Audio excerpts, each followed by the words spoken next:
36. Biru berteriak dan dengan cepat berlari menghampiri sang adik yang kondisinya sangat memprihatinkan. Penuh luka lebam, luka cambuk dan darah. Biru berjongkok di hadapannya tak berdaya, memperhatikan tubuh adik kembarnya yang saat ini begitu lemah. Dia menangis mengangkat Ji dan mendekapnya dalam pelukannya dan berkata dalam derai air matanya. "Maaf Ji, aku terlambat. Bi, akhirnya kamu datang menolongku." Meskipun Ji berusaha tersenyum tapi suaranya terdengar begitu lirih membuat hati Bi sakit. Biru meletakkan Ji kembali di lantai perlahan. Bi menoleh melihat ke sekeliling orang-orang yang telah menganiaya adiknya, yang saat ini sedang berkelahi dengan Ed dan juga anak buahnya. "Brengsek, akan ku kalian satu persatu." Biru berjalan dengan cepat menghampiri para penculik yang sedang berkelahi dengan Ed dan anak buahnya. Buk buk buk, Bi melawan mereka satu persatu. Dia memukulnya bertubi-tubi tanpa membiarkan mereka melakukan perlawanan. Dia melampiaskan semua amarahnya. Setelah mereka tergeletak di lantai, Bi berhenti memukul mereka. Kini pandangannya tertuju pada satu orang gadis yang dia kenal. Sorot matanya tajam, memancarkan kemarahan dan kebencian. Dia mendekati gadis itu perlahan. Nasya gemetar ketakutan karena melihat tatapan Biru, dia mundur selangkah demi selangkah. "Jangan mendekat, atau kau." Nasya mengacungkan sebilah pisau belati kepada Biru. Biru tak gentar, dia terus jalan dengan tatapan tajamnya. "Kamu telah berani menyiksa adikku. Kamu berani membuatnya menderita seperti itu. Kamu berani menyakiti tubuhnya hingga dia terlihat sangat menyedihkan. Kamu harus dapat merasakan apa yang Ji rasakan." Nada suara Biru berat dan bergetar. Dia menahan setiap amarahnya. Amarah yang siap meledak kapan saja. Biru berjalan semakin dekat dengan Nasya, dan dia meraih lehernya mencekiknya dengan sekuat tenaga hingga pisaunya jatuh ke lantai. "Kamu yang harusnya di tanganku. Bahkan kematianmu pun tidak sebanding dengan sakit yang Ji rasakan." Mata Bi sangat berapi-api. Ji terus menatap Biru dari kejauhan. "Bi, hentikan. Jangan mengotori tanganmu sendiri dengan membalasnya." Dia ingin berteriak menahan Bi, tapi suaranya tak kunjung keluar. Ed memperhatikan Ji, dia mendekatinya. Tapi Ji memberikan isyarat mata ke arah Bi, seakan berkata, "Tolong hentikan dia." Ed mengerti maksud Ji. Dia mendekati Biru dan berusaha melepaskan tangan Biru dari leher Nasya. "Bi, lepaskan, dia bisa. Ji akan sangat sedih jika melihatmu di penjara karena membunuh gadis bodoh ini." Tapi Ed tidak berhasil. Biru sangat kuat. Sorot matanya seakan dia kehilangan kendali atas dirinya sendiri. Nasya sudah kehabisan nafas, tenggorokannya sakit, dadanya sesak, dia berpikir bahwa dia akan mati. Tapi tidak, Juda tiba tepat waktu. Disusul Rama yang hanya memperhatikan di ambang pintu. Dia tak percaya melihat apa yang dilakukan putrinya. Putri yang dia manjakan. Kini dia berani orang lain. Kaki Rama seketika lemas, dia terduduk di lantai. Apakah dia Nasya yang ku besarkan selama ini? Gadis yang selalu kumanjakan dan kulindungi dari siapapun. Apakah aku salah selama ini selalu menuruti apapun yang dia minta? Kenapa dia jadi seperti ini? Juda memperhatikan sekeliling. Pandangan matanya berakhir pada putri cantiknya yang sudah terbujur lemah tak berdaya di lantai. Dia mendekati Ji, air mata tertahan di pelupuk matanya. Mata Ji pun berlinang air mata, seolah mendapatkan kembali ketenangan dan perlindungan yang biasa dia dapatkan. Bi. Karena rasa sakitnya, Ji tidak dapat mengeluarkan suara dengan jelas, suaranya sangat serak, hampir tidak terdengar sama sekali. Juda mencari sekeliling, dan melihat Bi yang sedang kick leher Nasya dan Edward yang berusaha melepaskan tangan Bi dari leher Nasya. Juda berdiri dan berjalan dengan langkah cepat menuju putranya. Dia marah, kesal, melihat ada orang yang berani menyiksa putrinya dengan sedemikian kejam. Sorot mata Juda tajam. Tak kalah menyeramkan dari tatapan Biru. Bahkan sorot mata Juda lebih menyeramkan lagi. Dia mendekati Biru yang masih dikendalikan amarah, bahkan Ed tidak dapat melepaskan tangan Biru dari leher Nasya. Biru seperti tak mendengar apapun yang dikatakan Ed. "Ed, biar Om saja." Juda meminta Ed untuk bergeser untuk menenangkan Bi. "Bi, dengarkan Papi. Jika kamu sampai mati, itu hanya akan meringankan penderitaannya saja. Jangan biarkan dia mudah dan mengotori tanganmu dengan darah kotornya. Biarkan dia merasakan kesakitan terlebih dahulu seperti Ji sebelum dia mati." Juda berkata dengan dingin dan menyeramkan. "Lepaskan dia, dan biarkan dia juga keluarganya mendapatkan hukuman dan merasakan sakit yang Ji rasakan. Itu balasan yang setimpal untuknya." Bi perlahan melepaskan tangannya dari leher Nasya. Uhuk uhuk uhuk. Nasya terjatuh ke lantai dan terbatuk karena Bi. Dia merangkak mendekati Juda dan menyentuh kakinya. Tuan, ku mohon jangan hukum keluargaku. Ini salahku. Ini tidak ada hubungannya dengan keluargaku. Mereka sama sekali tidak terlibat dengan ini. Maafkan aku Tuan. Nasya memohon dan menyembah dengan derai air matanya. Sudah terlambat. Ini balasan yang setimpal karena kau telah menyakiti putriku. Orang yang menyakiti keluargaku harus mendapatkan balasan 1000 kali lipat dari apa yang telah dilakukannya.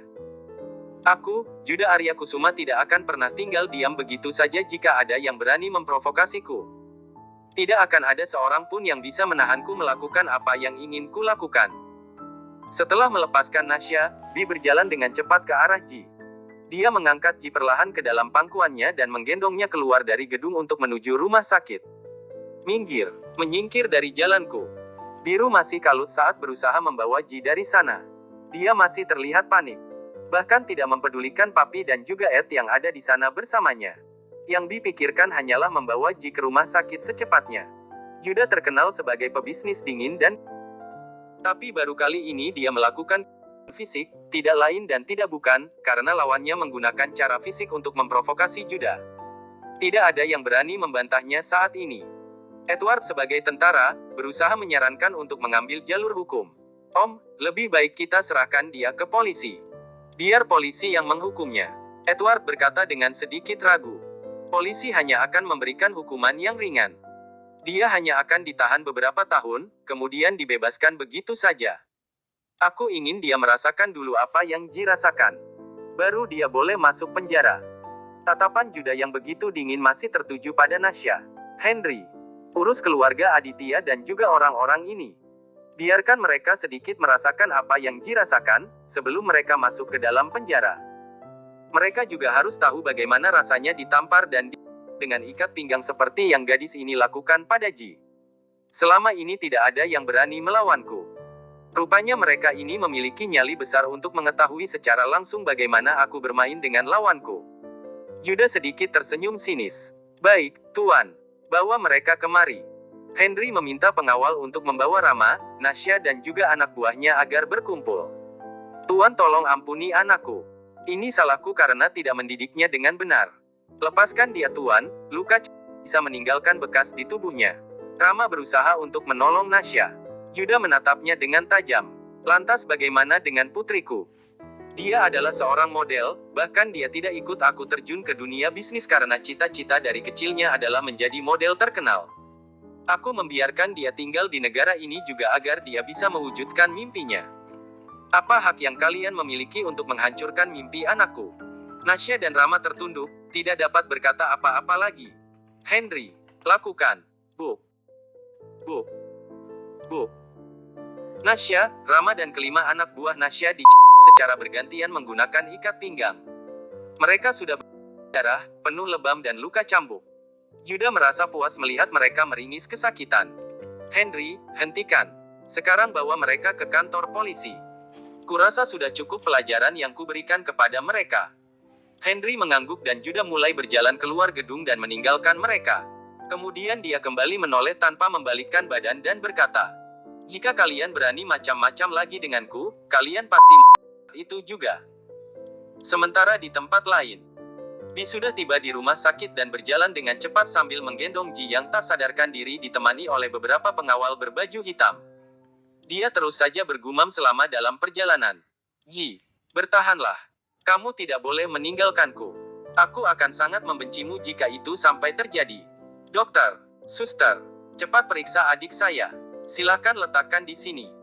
Suster mendekati Bi dengan membawa kasur dorong rumah sakit, dan mendorongnya menuju ruang UGD. Tuan, maaf Anda tidak diizinkan masuk. Silahkan tunggu di luar. Suster melarang Bi masuk dan hanya membiarkannya menunggu di luar. Bi yang panik menunggu di luar dan terus saja berjalan ke sana kemari di depan pintu UGD. Ji, bertahanlah. Ku mohon. Aku tidak bisa membayangkan jika tak ada kamu di sampingku. Tidak ada yang bisa memisahkan kita Ji. Ku mohon bertahanlah. Air mata tak henti mengalir dari wajah tampannya. Setelah beberapa lama akhirnya dokter keluar dari ruang UGD. Bi langsung menghampiri sang dokter ketika melihatnya. Bagaimana adik saya dok? Tanya Bi dengan panik. Lukanya sudah diobati, dia baik-baik saja. Beruntunglah karena luka itu hanya luka luar dan tidak merusak tulangnya. Hanya saja, sepertinya luka itu akan meninggalkan bekas di tubuhnya. Saya permisi, pasien akan segera dipindahkan ke ruang rawat. Kata dokter dengan sangat hati-hati, kemudian pergi meninggalkan Bi yang termenung. Bi terkejut, kakinya tiba-tiba lemas setelah mendapatkan penjelasan dari dokter, bahwa Ji tidak dapat menjadi model lagi hingga dia mundur beberapa langkah dan duduk lagi di kursi tunggu. Bekas lukanya tidak akan hilang. Bagaimana ini? Apa yang harus aku katakan pada Ji? Apa yang akan dia lakukan setelah itu? Impiannya adalah menjadi model. Sekarang tidak mungkin baginya untuk meneruskan karirnya sebagai model dengan banyak bekas luka yang dia miliki di tubuhnya. Bi membuang napas kasar memikirkan cara mengatakannya pada Ji. Sudahlah, aku harus mengatakannya pada papi agar dia yang nanti berbicara dengan dokter untuk mencari solusinya. Juda datang bersama Henry dan Ed ketika Ji baru saja dipindahkan ke ruang rawat pasien. Wajahnya bengkak, dokter membalut luka Ji di bagian tangan, kaki dan punggungnya yang dipenuhi lebam dan luka cambukan. Bi, bagaimana kondisi Ji? Tanya Juda kepada putranya yang masih termenung menatap Ji yang terbaring di ranjang pasien. Kata dokter Ji baik-baik saja, Ji masih beruntung karena tidak sampai tulangnya retak. Tapi Pi, katanya, luka di tubuh Ji akan meninggalkan bekas. Bagaimana ini? Mereka berbicara sambil terus menatap Ji yang masih tidur dengan posisi menghadap ke samping. Saya minta maaf Om. Saya lalai menjaga Ji, harusnya saya tidak membiarkan dia pergi ke toilet sendiri waktu itu. Ed tertunduk karena merasa bersalah pada Juda. Sudahlah Ed, ini bukan salahmu. Om berterima kasih karena kamu sudah mau mencari dan mengerahkan bawahanmu untuk mencari Ji. Harusnya Om menyediakan pengawal juga untuk menjaga Ji. Ini pelajaran untuk kita, dan mengenai luka Ji, kita akan kerahkan dokter terbaik untuk merawatnya dan kita bisa melakukan operasi plastik untuk menghilangkan bekas luka di tubuhnya. Kamu tidak usah khawatir Bi. Bi mengangguk perlahan mendengar perkataan Juda. Pi apa Mami akan datang ke sini juga? Papi akan urus kedatangan Mami ke sini. Dia pasti sudah sangat khawatir pada Ji. Ed, kamu sudah bisa kembali bertugas. Di sini ada kami yang menjaga Ji. Kamu tidak perlu cemas. Om mengenai wanita itu. Dia sudah masuk penjara, Om rasa ini jadi pelajaran yang cukup untuknya dan juga contoh nyata untuk yang lain agar tidak berani macam-macam lagi. Pertempuran bagi tentara adalah di medan perang, tapi bagi pebisnis, setiap tempat adalah medan perang. Kita akan selalu dikelilingi oleh para pesaing bisnis. Ada yang berani bertindak langsung, ada juga yang bertindak dengan sembunyi-sembunyi. Maka dari itu kita harus tetap waspada. Iya Papi, aku mengerti. Kami terlalu lemah karena tidak bertindak cepat dan mencabut akar permasalahannya langsung. Kami harus lebih tegas dan berani seperti Papi agar mereka tersadar kalau sedang berhadapan dengan kami. Tring. Ponsel Bi berbunyi, dan itu sebuah pesan masuk dari Emily. Bi, apakah sudah ada kabar tentang Ji? Kami sudah menemukannya, sekarang dia sedang dirawat di rumah sakit X. Balas biru. Bagaimana dengan keadaannya? Apakah dia baik-baik saja? Kondisinya memprihatinkan. Tapi menurut dokter dia baik-baik saja. Bolehkah aku ke sana untuk menjenguknya? Aku ingin melihat keadaannya dan juga ingin menemanimu di sana. Tentu saja kamu boleh datang. Aku akan sangat senang jika kamu ada di sini bersamaku. Baiklah, nanti aku akan datang ke sana. Sampai nanti G. Terima kasih my sweetheart G. Juda memperhatikan putranya yang sedang serius dengan ponselnya. Apa itu pesan dari pacarmu, Bi? Juda bertanya dengan lembut dan sedikit tersenyum. Iya Pi, namanya Emily. Dia putri dari keluarga Anggara. Biru berpikir sejenak sebelum menjawabnya. Apakah tidak ingin kamu kenalkan pada Papi? Nanti dia akan kemari untuk menjenguk Ji, Pi. Juda hanya menganggukkan kepala perlahan sambil tersenyum, kemudian dia menoleh ke arah Ed yang terus memperhatikan Ji dengan wajah muram penuh dengan penyesalan. Ed, apa kamu masih berlibur? Ed yang sedang fokus memperhatikan Ji dibuat terkejut oleh suara Juda. Iya Om. Seharusnya besok aku kembali bertugas, tapi aku sudah mengajukan cuti agar bisa menemani Ji di sini. Jangan begitu, Ji baik-baik saja. Di sini juga ada Om dan Bi yang menjaga Ji. Pengawal juga selalu berjaga di luar. Kamu tidak perlu cemas lagi. Juda bicara dengan begitu tenang. Tidak apa Ed, kamu bisa pergi bertugas. Ji akan baik-baik saja. Jika ada sesuatu pasti aku kan memberitahumu. Bi sedikit tersenyum saat berbicara. Baiklah. Aku akan selesai bertugas kira-kira dalam waktu 4 atau 5 hari. Dan nanti aku akan langsung kemari. Juda dan Bi saling mengangguk mendengar apa yang Ed katakan. Sesh. Terdengar suara Ji yang meringis dan bergumam seakan kesakitan. Juda, Bi dan Ed yang sedang duduk di sofa, langsung berdiri dan mendekat ke arah Ji. Dilihatnya Ji penuh dengan keringat yang bercucuran. Juda memegang dahinya Ji. Ternyata dia demam. Bi, cepat panggil dokter agar kemari memeriksa Ji. Baik Pi. Biru langsung berlari keluar ruangan Ji setelah Juda memintanya memanggil dokter. Tak berapa lama, dokter dan suster langsing masuk dengan tergesa-gesa ke dalam ruang rawat Ji. Cepat dok, periksa Ji. Perintah Juda dan langsung dibalas anggukan oleh dokter. Dokter dan suster segera memeriksa Ji. Entah apa yang mereka katakan. Suster dengan sigap menyuntik Ji dan memasangkan selang infus di tangannya dan juga alat bantu pernafasan pada mulut Ji. Pemandangan itu membuat Juda, Bi dan Ed merasakan sakit di hatinya melihat kondisi Ji yang sedang drop. Ji bertahanlah.